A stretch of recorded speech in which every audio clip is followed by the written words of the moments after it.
Namaskar. Today we will discuss about importance of orientation mobility for low vision child.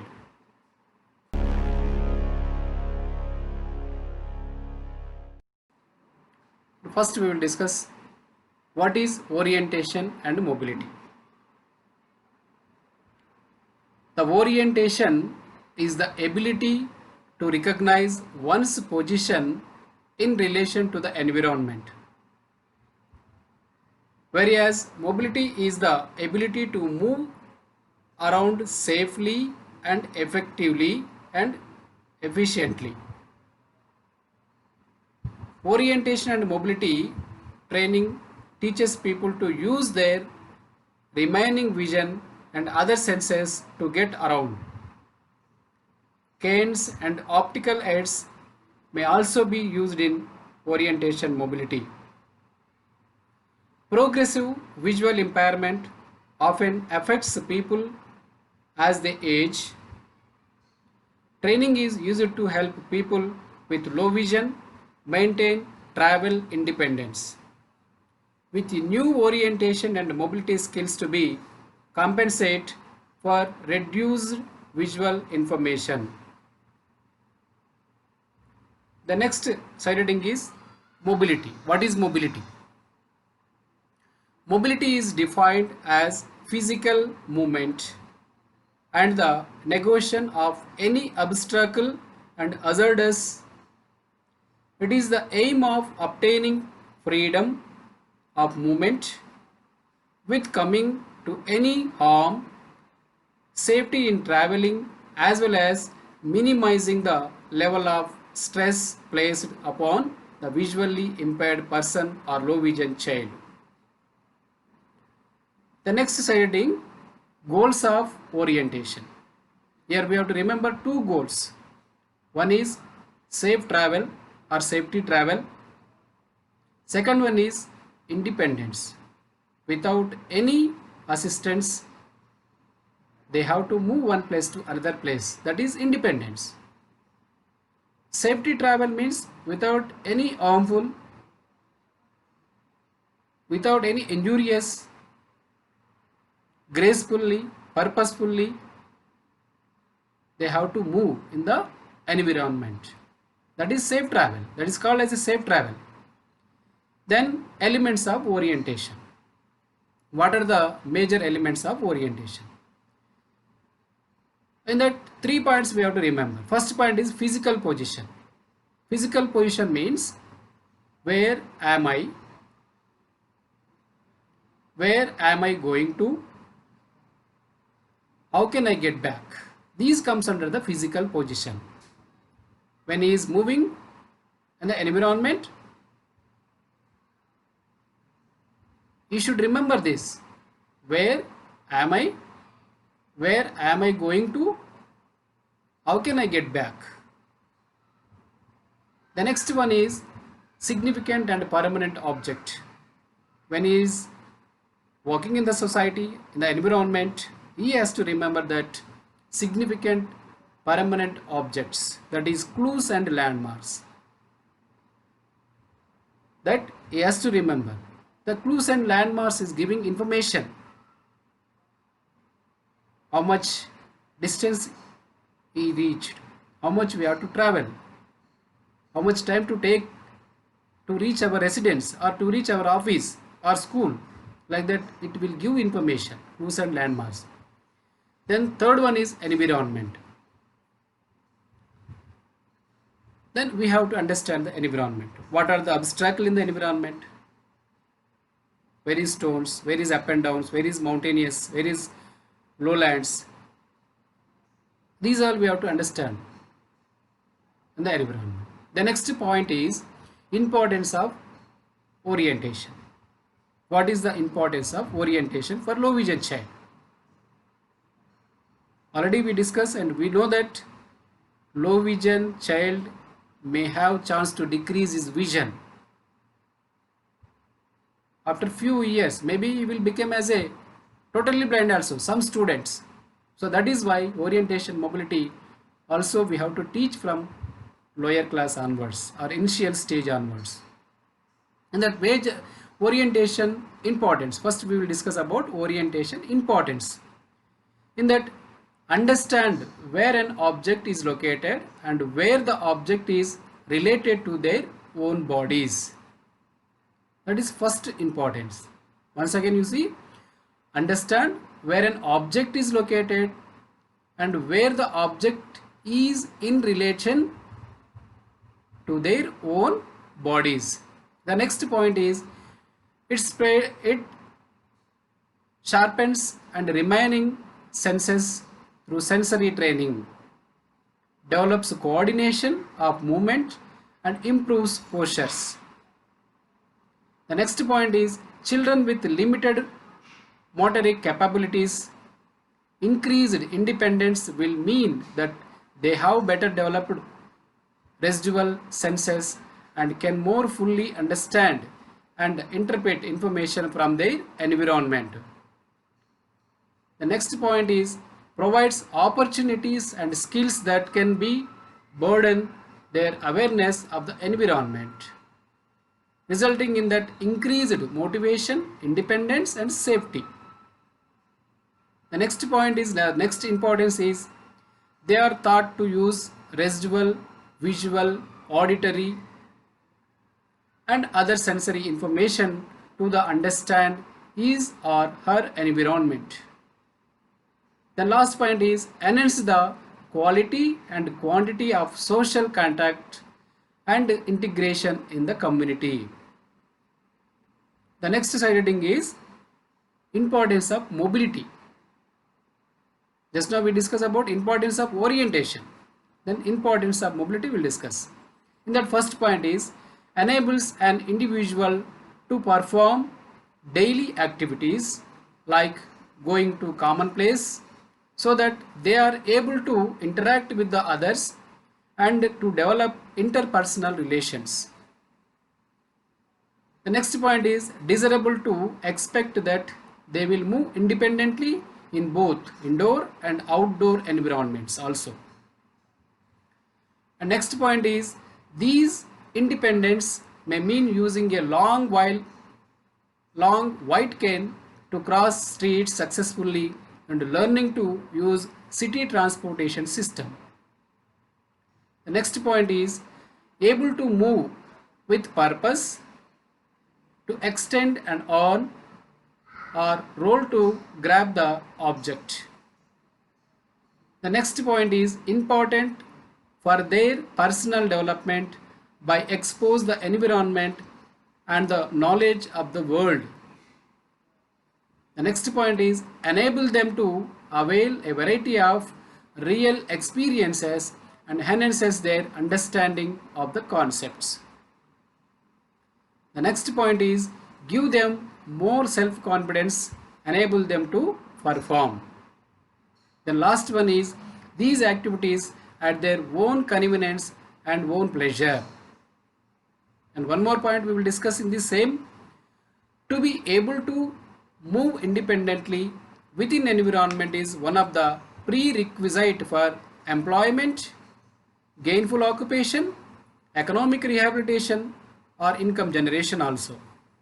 Orientation and mobility is a prerequisite for promoting sports among the visually impaired as well as low vision children. The next slide heading is keywords in orientation and mobility. What are the keywords we have to remember as a low vision child? The first one is shoreline. What is shoreline?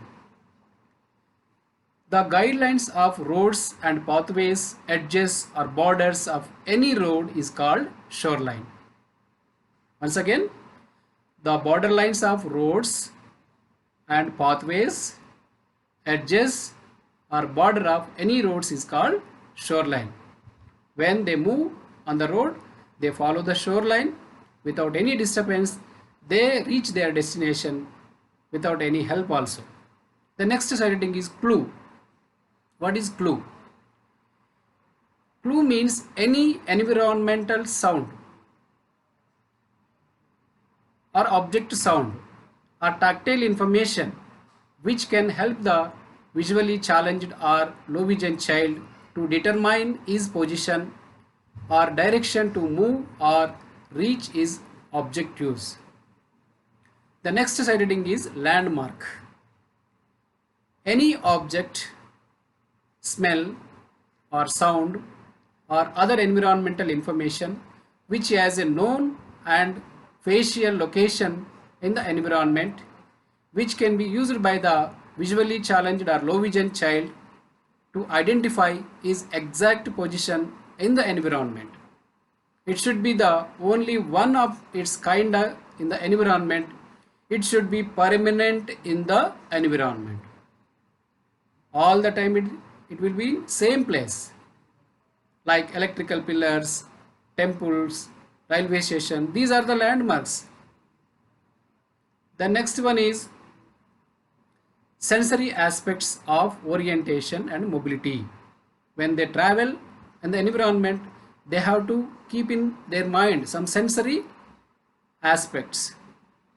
In that, first point is auditory awareness. First point is auditory awareness. When they travel, when they moving in the environment, different sounds will come.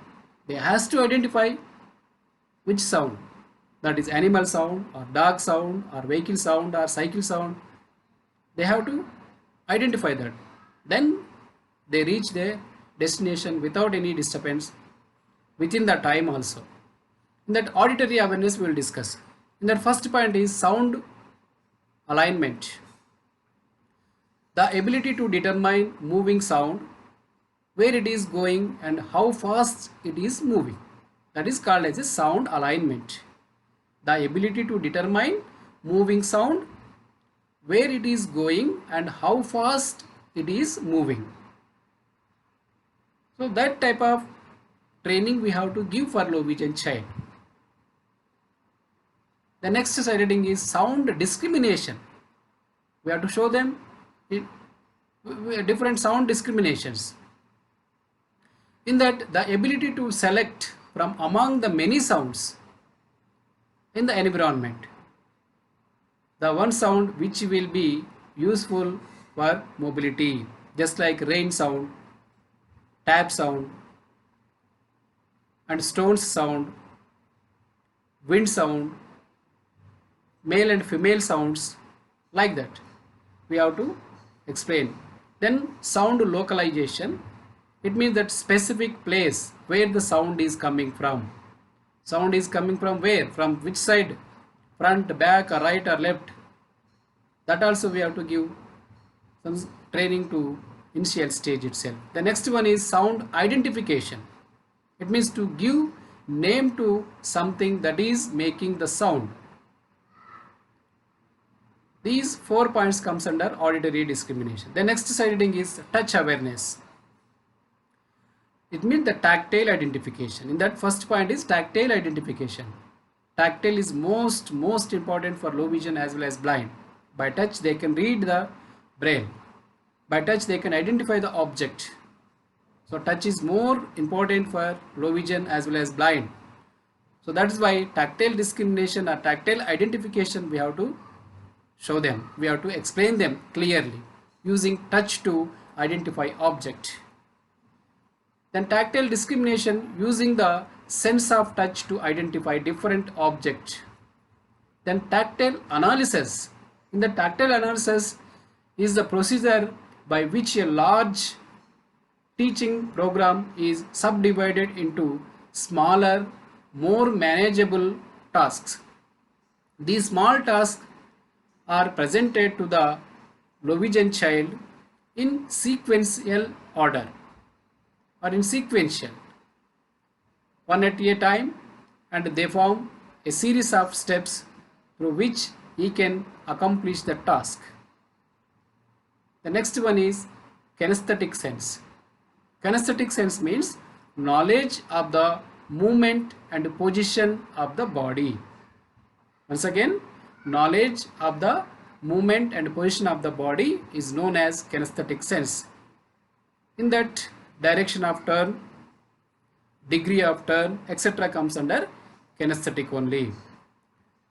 Then we will discuss about, there are techniques of orientation mobility. Four techniques are there.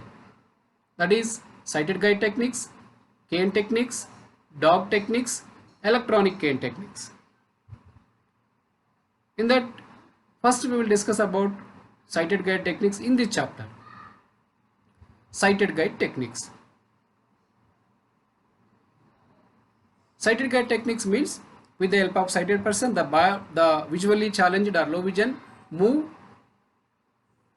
following some techniques. In that, first technique is making contact. Speak to make contact, introduce yourself, ask the person if they require assistance. If so, ask how they wish to be assisted. If the person is request the sighted guide techniques, then ask which side they wish to be guided on. Stand alongside and person and let them take your arm. When you are ready to begin walking with sighted guide with someone who is low vision child, you may lightly touch the back side of low vision child person's hand. Low vision person hand. The low vision person uses his hand to follow up the guide's arm until the finds the elbow. The next step in sighted guide, grip. The low vision child holds the grip or holds guide's arm slightly above the elbow so that his thumb is on the outside and his fingers curved in the inside. The grip should be tight enough so that the low vision child does not lose contact with the guides as they walk forward, but not to so that tight. Then stance, that is distance. Stance means distance.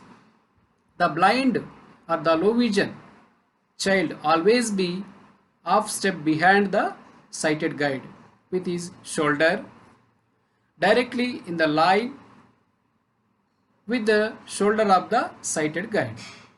This is very important because it allows the guide to know the location of the low vision child at all times. The guide arm should be relaxed. The low vision child arm also be relaxed, bent 90 degrees. The low vision child must pay attention to the body movement of the guide so that he can anticipate any step or any changes in the direction. Then changing side. When they are moving hours together or long distance, the blind wants to change side. At the time, on changing side, the guide should stay where he is, while the low vision person keeps his hands on the guide's back, slips in behind him, transferring his hold to the other arm of the guide and moves to another side. Then narrow places. For narrow areas, doorways and other places where it is difficult to walk two persons at a time. So back to back, they have to travel in the back to back, move with his arm backward and over to the center of his back. The low vision child responds by straightening out his arm and stepping directly behind the sighted guide. Both the guide and low vision child are now in a single file, one full pace apart. The low vision person arm must remain fully extended to prevent either the guide or low vision child from trained over the other feet. The next one is sitting at the table. The technique used for sitting on a chair at a table is the same as approaching a chair from the back except for the following. The first point is the low vision child must be pull the child chair away from the table with one hand and other hand holding at the edge of the table. The next point is he pulls the chair away with a space enough for him to take his seat functioning at the table. The next point is after sitting down, the low vision child must check to be sure that is sitting straight with the table. The last point is this is done by simply placing both hands on the edge and table and moving them slightly to the left and right. The next one is conversing with low vision child. Speak directly to a low vision child. Never direct question intended for them to someone else present. Talk in a normal voice. Because of the inability to establish eye contact, the tendency is to speak in louder than normal voice. This is not necessary and can be embarrassing. To initiate a dialogue, use the person's name or lightly touch the arm of the one you are speaking. So maximum when we speak with low vision or totally blind, eye contact also necessary. Then they will understand your personality. The next one. Then cane techniques. Another technique is cane. With the help of cane, visually challenged or low vision child move one place to another place. There are different type of canes are available. That is long cane, folding cane, electronic cane, smart canes like that. The canes are protecting low vision as well as blind child. The cane is a navigator.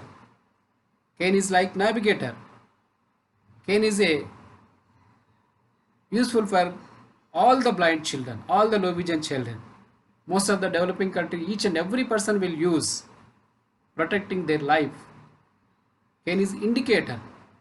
Normal person can easily understand he is a visually challenged person. Somebody will come to help when we use cane. They suggest us in dangerous places.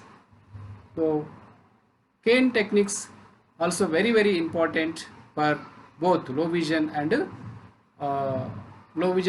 totally blind also. And that and another subheadings and important points are protective techniques. Also we have to learn. Protective techniques means that upper body protection and lower body protection. So for that both the hands we can use. Mostly that is indoor techniques. When we go outside, definitely we have to use canes. In the residential environment, in the home or in the office, in the school environment. In the school environment means in the classroom. We have to use that protective techniques only. Allow to travel independently and safely in familiar places, enabling to them to locate object while protecting their bodies. The next one, lower body protection. Lower body protection with the arm extending down 45 degrees and held diagonally across the body. The next one is trailing. Extended the arm at about 45 degree, arm to the side and slightly in front while maintaining contact with a surface such a wall. This method is used to maintaining alignment. Then some more points in cane techniques. Few points. Enable the child to gain confidence in the movement. When they use cane, definitely they will get some confidence in the movement. And provide safety from the obstructions on the floor. So canes is identifying the obstacles on the surface The next one is be a fun to experience an independent movement.